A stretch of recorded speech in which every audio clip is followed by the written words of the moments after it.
Jonas ist nicht da. Wie? Ist er schon vorgefahren? Der musste dringend weg. Wohin denn? Nach Holland. So jemanden habe ich geliebt.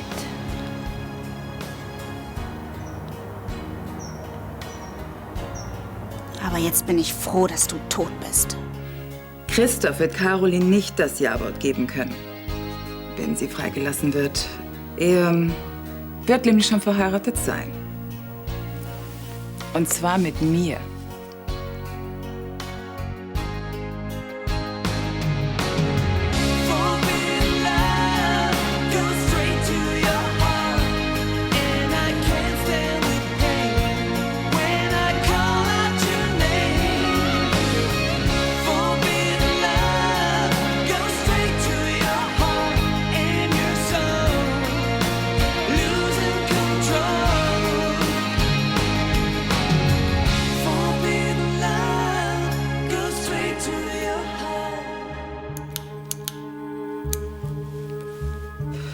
Hat es dir die Sprache verschlagen? Das ist das Abartigste, was du dir je ausgedacht hast. Christoph und Caroline haben es nicht besser verdient. So wie sie mit dir umgesprungen sind? Christoph und du wieder vor dem Traualtar. Das wäre der schlimmste Tag in seinem Leben. Besser er leidet als du, oder? Wie bist du nur auf die Idee gekommen? Was ist jetzt? Kann ich auf dich zählen? Clarissa, ich weiß nicht. Die Sache ist so perfide. Wäre es nicht perfider, wenn Caroline deine Stiefmutter werden würde? Ja. Aber dass ich auch noch euer Trauzeuge werden soll? Besser kannst du dich an Christoph doch gar nicht rächen. Ich begreife nicht, wie du Skrupel haben kannst. Dein Vater hingegen hatte doch auch kein Problem, dich öffentlich zum Trottel zu machen. Trotzdem. Henning, ich biete dir eine einmalige Gelegenheit. Die wirst du dir doch nicht entgehen lassen.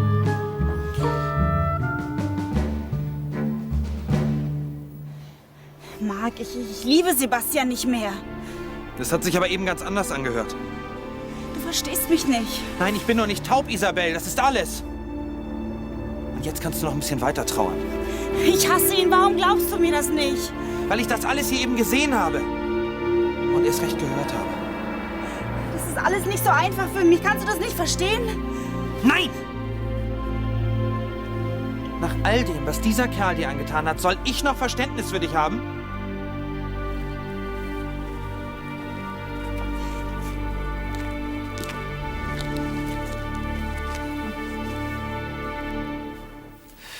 Also, was hältst du von meinem Plan?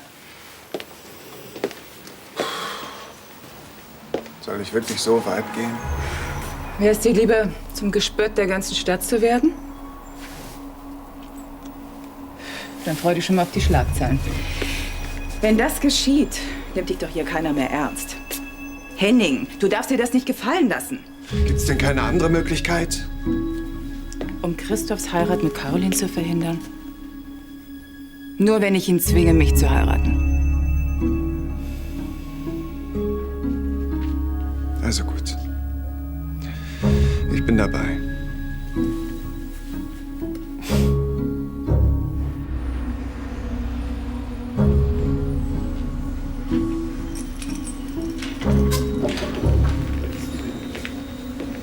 Guten Morgen, Caroline. Guten Morgen. Komm, setz dich. Danke.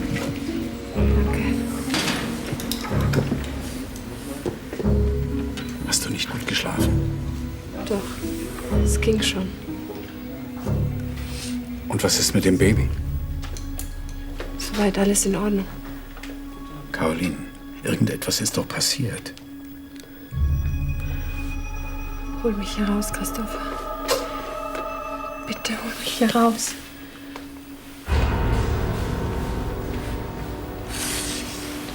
Caroline, um Gottes Willen. Was ist los? Sie machen mir hier das Leben zur Hölle.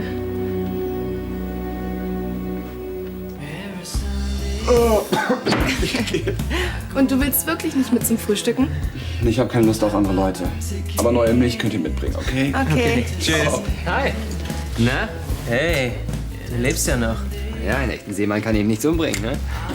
Das nicht, aber wir dachten schon, du wärst untergegangen. Bei dem Sturm an der Küste. Das war richtig geil. Windstärke 9, wir mittendrin. Wow. Das ist bestimmt reiner Seemannsgarn. Nee, du, wenn du sowas mal erlebt hast. Sag mal, warum hast du uns eigentlich nicht Bescheid gesagt? Oh ja, sorry, das ging irgendwie alles total schnell. War denn dein Geburtstag wenigstens noch schön? Ja, aber mit dir wäre es sicherlich noch schöner gewesen. Ja, das Angebot mit dem Segeltörn war eben sehr verlockend. Ja klar, gegen ein Segelboot und das Meer hat eine Frau natürlich keine Chance. Männerromantik.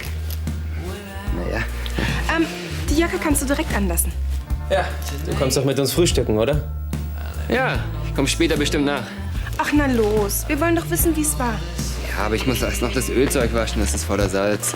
Das kannst du doch auch später machen. Ey, du alte Landrat, hast wieder keine Ahnung, hä? Salz ist nicht gut für die Klamotten. Aber wir können dir ja helfen.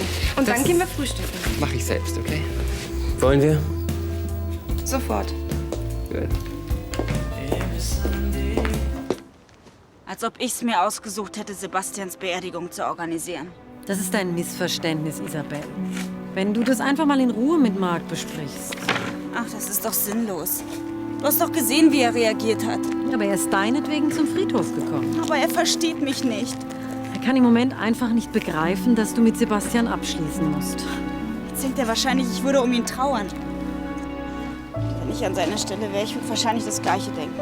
Sebastian ist tot. Und Marc muss jetzt nur begreifen, dass der für dein Leben keine Rolle mehr spielt. Du weißt nicht, wie stur Marc sein kann. Naja, ein bisschen kenne ich ihn inzwischen auch. Wenn er sich was in den Kopf gesetzt hat. Der wird mir wahrscheinlich ewig unterstellen, ich hätte ihn wegen Sebastian verlassen. Und jetzt wird er sich natürlich bestätigt.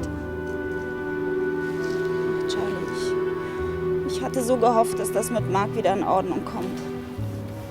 Komm, ich fahre dich jetzt erstmal nach Hause.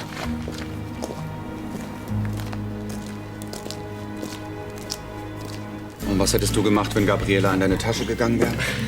Soweit ist es ja nicht gekommen. Sie hätte sich mit Sicherheit gewundert, wo deine Segelklamotten sind. Danke, dass du dicht gehalten hast. Schon okay. Aber zu oft sollte das wirklich nicht vorkommen. Zum Glück wollte sie keine Details wissen. Über den Sturm an der Küste. Ich weiß. Naja, wenigstens haben sich meine Eltern über meinen Besuch gefreut. Willst du jetzt jedes Mal abhauen, wenn du dich in Gabrielas Nähe unwohl fühlst? Ich werde in Zukunft einfach nicht mehr so viel mit dir unternehmen. Was ist mit dem Segeln? War doch eine prima Ausrede, oder nicht? Ich meine, du wolltest Gabriela doch das Segeln beibringen. Vergiss es. Bis zum nächsten Frühjahr wird mir auch noch was anderes einfallen. Jonas, du machst dir ganz schön was vor. Warum? Ich werde einfach mehr mit Daniel machen. Dann gibt's ja noch die Uni, den Job im No Limit. Trotzdem, du kannst ihr nicht ständig aus dem Weg gehen. Ihr wohnt zusammen, oder hast du das vergessen? Wenn es gar nicht anders geht, dann werde ich halt ausziehen. Wie willst du das Daniel erklären? Lass mal meine Sorge sein. Ja? Es war sowieso bloß für den Übergang. Solange du keine weiteren Segelturns erfindest. Ich krieg das schon hin. Du wirst bedroht? Und erpresst. Von wem? Von allen. Aber das kann doch nicht wahr sein. Die meisten Frauen hier denken, dass ich mich für etwas Besseres halte, weil ich von Anstetten heiße. Die hören um meinen Namen und behandeln mich wie eine Aussätzige. Mein Gott, wir sind doch nicht im Mittelalter. Jeder Hofgang ist ein Spießrutenlauf. Aber du musst dich beschweren. Bei wem denn? Na, bei den Aufseherinnen. Den Schließerinnen? Die stecken doch mit den Gefangenen unter einer Decke. Die sind korrupt. Ich muss hier raus. Ja, natürlich. Das sind doch alles Betrügerinnen und Mörderinnen. Das bin ich doch nicht. Ich werde sofort alle Hebel in Bewegung setzen. Das Schlimmste für mich ist, dass ich wirklich Angst habe, dass dem Baby etwas passiert.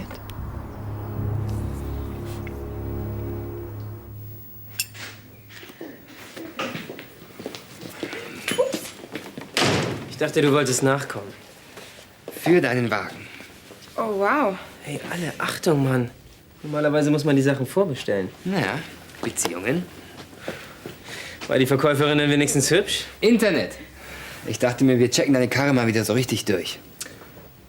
Ja, das können wir morgen machen. Heute ist Bladen angesagt. Okay. Seit gestern liegt sie mir damit in den Ohren. Wow, Mann. Andererseits, Bewegung hatte ich auf dem Wasser genug. Komm, hör das bisschen segeln. Nee, ich hau mich lieber in die Wanne. Daniel, wir können ja auch ein anderes Mal Bladen gehen. Im Zweifelsfall entscheide ich mich immer für dich. Wir hatten doch die letzten Tage ganz für uns. Du solltest mal wieder was mit Jonas unternehmen. Ja, morgen. Warum glaubst du eigentlich, hat er die ganzen Sachen hier angeschleppt? Also, Männer zeigen durch Taten, dass sie was sagen wollen. Hm? Ach, du meinst, dass er in meinen Mustang verknallt ist? Genau. Und das will er dir gestehen. Und bei so einem Geständnis sind Frauen überflüssig. Okay, dann werde ich mal die Beichte abnehmen, ha? Ja, viel Spaß.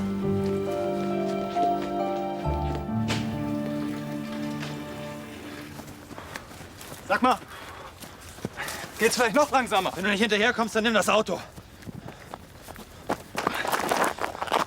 Was soll das jetzt, ha? Kann ich was dafür, dass du sauer auf Isabel bist? Ich sauer auf die kleine trauernde Witwe? Nee, mein Lieber. Na, schließlich war sie mit Sebastian zusammen. Weißt du, was der Kerl ihr angetan hat? Sowas kann man nicht verzeihen, es sei denn, man liebt jemanden bis zur Hörigkeit. Ja, aber das ist ja jetzt vorbei.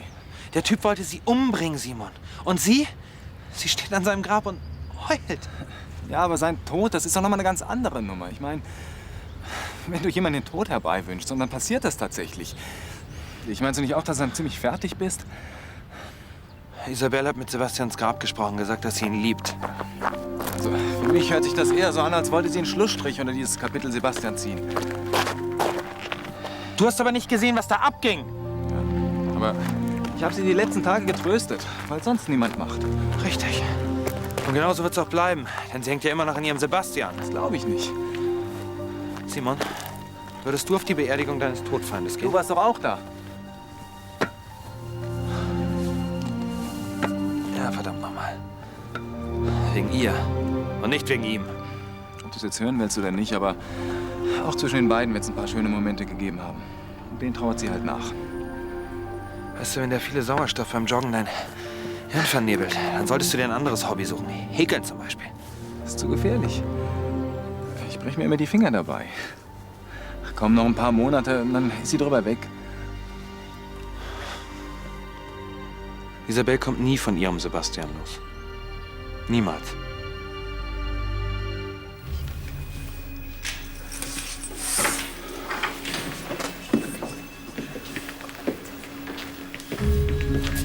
Hallo, Caroline. Hallo, Christoph.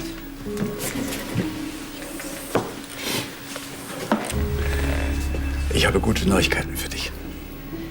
Du hast mit dem Gefängnisleiter gesprochen, ich weiß. Oh, das hat ja schnell die Runde gemacht. Sehr schnell sogar. Diese Schikanen werden jetzt beendet sein. Vielleicht muss ich mich einfach nur anpassen. Caroline. Das hier ist eine ganz andere Welt. Ich muss lernen, darin zurechtzukommen. Was redest du denn da? Vielleicht habe ich vorhin einfach nur übertrieben. Was? Dafür, dass das hier ein Gefängnis ist, geht's mir eigentlich recht gut. Caroline, du musst noch ein paar Tage durchhalten. Dann hole ich dich hier raus. Ja. In 3 Jahren vielleicht. Aber Caroline, Kein bitte. Körperkontakt. Du hast dich beschwert. Dafür haben sie mich bestraft.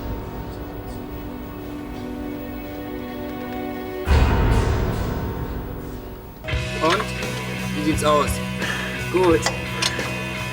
Scheiße. Gib mir bitte den Lappen. Gabriella ist nicht sauer auf uns? Das war ihre Idee, dass wir heute was zusammen machen. Ach so. Ehrlich? Ja. Du weißt ganz genau, dass du scharf auf meinen Mustang bist. Wie? So.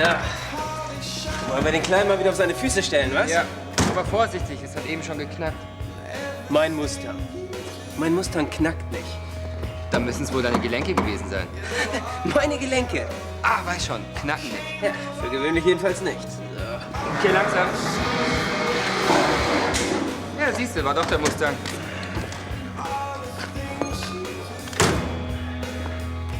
Noch eine Menge zu tun. Ja. Wollen wir mal. Ist Mark auf seinem Zimmer? Nee, der wollte doch mit Simon joggen gehen. Naja, das wird ja nicht so lange dauern. Bringst du mir ein Wasser? Klar. Können wir bitte nach oben und duschen? Jetzt sei nicht kindisch. Isabelle ist bestimmt nicht gekommen, weil das Wasser hier so gut schmeckt. Hast du einen Moment Zeit? Wozu? Bitte. Du kannst ja nach mir duschen. Okay, aber lass mir was von der Seife übrig. Bis später. Also, Wegen vorhin auf dem Friedhof. ich glaube, ich bin hier der Letzte, dem du irgendwas erklären musst. Marc, du hast das völlig missverstanden. Ach, mach dir doch bitte nichts vor. Der Einzige, der sich hier was vormacht, bist du. Isabel, nicht mal der ganze Horror hat dich zur Vernunft gebracht. Gar nichts. Sebastian ist wirklich kein Thema mehr für mich. Sag mal, willst du vielleicht irgendwann mal einsehen, dass in deinem Leben niemand anders Platz hat? Speziell nicht ich? Ich war doch sowieso noch ein Ersatz für ihn. Das ist ja schrecklich. Kannst du Caroline denn nicht irgendwie helfen? Aber sie ist doch schwanger. Müssen Sie sie da nicht freilassen, wenigstens bis zur Verhandlung? Ich habe ja schon Kaution gestellt. Ja, und? Abgelehnt wegen Fluchtgefahr. Oh, ist doch lächerlich. Angeblich sprechen die Indizien dafür, dass Caroline Sebastian vorsätzlich getötet hat. Aber du kennst doch so viele einflussreiche Leute. Was meinst du, mit wem ich alles schon gesprochen habe? Im Moment kann ihr niemand helfen. Und wenn man Caroline in ein anderes Gefängnis verlegen lassen würde, wäre das nicht eine Möglichkeit? Wer weiß, ob es da besser ist. Naja, Caroline ist stark. Sie wird es schon durchhalten. Ich habe Angst, dass sie daran zerbricht. Ich weiß nicht mehr, wie es weitergehen soll. Und wenn du ihr jetzt den Heiratsantrag machst? Jetzt? Wo es ihr so schlecht geht? Ist das nicht ein bisschen makaber? Vielleicht würde es ihr neuen Mut machen. Immerhin zeigt es ihr, dass du zu ihr stehst.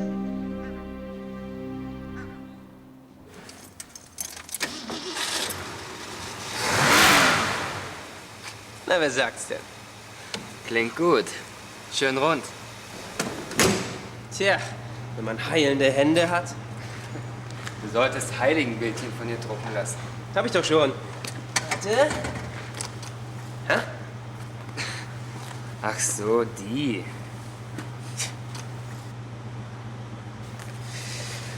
Ach ja, ist das ein Sound, was? Ja, das ist eben doch eine Frage des richtigen Zündzeitpunkts. Ja, dafür scheinst du wirklich ein Händchen zu haben. Ach komm, ich hab dir doch nur das Werkzeug erreicht. Du hast auch die Zündkerzen ausgewechselt. Es gibt Typen, die können nicht mal das.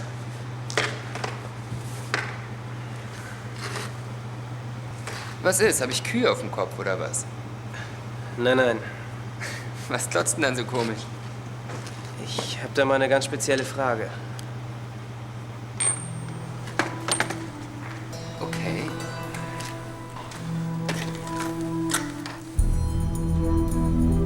Worum geht's?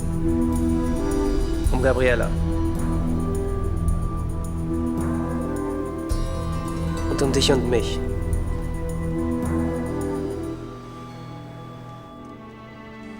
Ich weiß, dass ich dir viel zugemutet habe, Marc. Viel zu viel. Eines musst du mir glauben. Für Sebastian empfinde ich nichts mehr.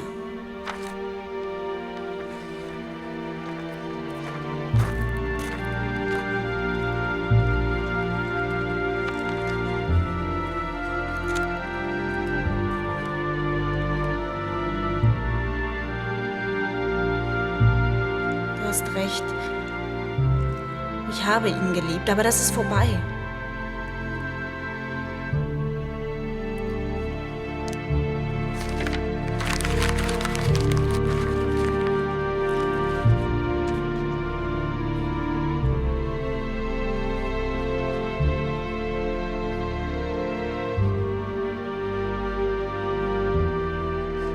Ich weiß, dass ich dir sehr wehgetan habe, Marc. Und auch wenn du mir nicht glaubst, aber Ich empfinde wirklich nichts mehr für Sebastian. Im Grunde bin ich nur einsam. Und ich würde dich so gern wiedersehen.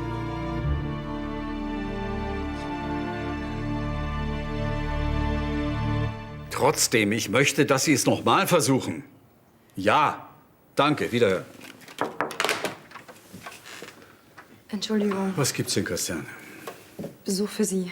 Ich hatte doch ausdrücklich darum gebeten, nicht gestört zu werden. Sie können gehen. Was willst du, Clarissa? Ich muss mit dir reden.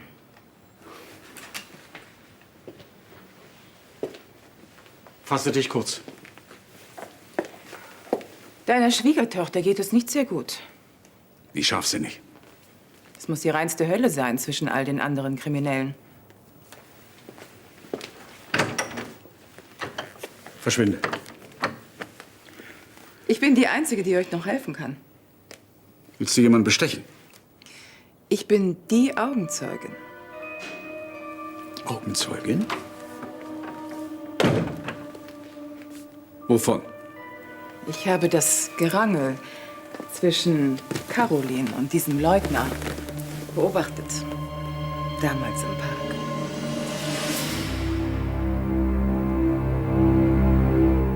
Was soll das? Dein überstürzter Trip nach Holland. Der kam doch nicht von ungefähr. Ich weiß gar nicht, wovon du sprichst. Ich nehme dir einfach nicht ab, dass bei der Reisegruppe plötzlich der Skipper ausgefallen ist. Das war aber so. Ich gebe ja zu, es hat eine ganze Weile gedauert, bis ich drauf gekommen bin. Aber jetzt weiß ich, was Sache ist. Gabriella und ich, wir müssen dir in letzter Zeit ziemlich auf die Nerven gegangen sein.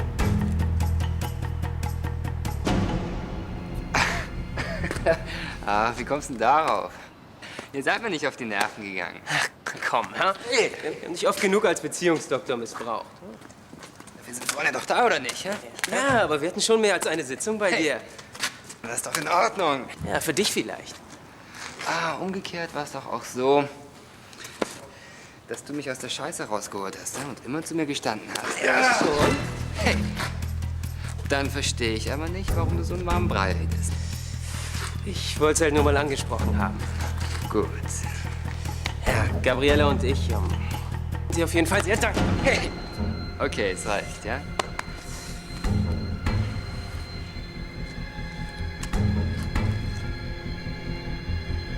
Wie gesagt, der Schuss löste sich, als die beiden um die Waffe gekämpft haben.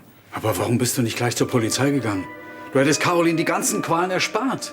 Beruhige dich, ich werde zur Polizei gehen. Aber? Meine Aussage ist mit einer kleinen Gegenleistung deinerseits verbunden. Wie viel willst du? Du sprichst hoffentlich nicht über Geld. Aber das ist doch das Einzige, was dich interessiert. Du irrst dich, mein Lieber. Also, was willst du?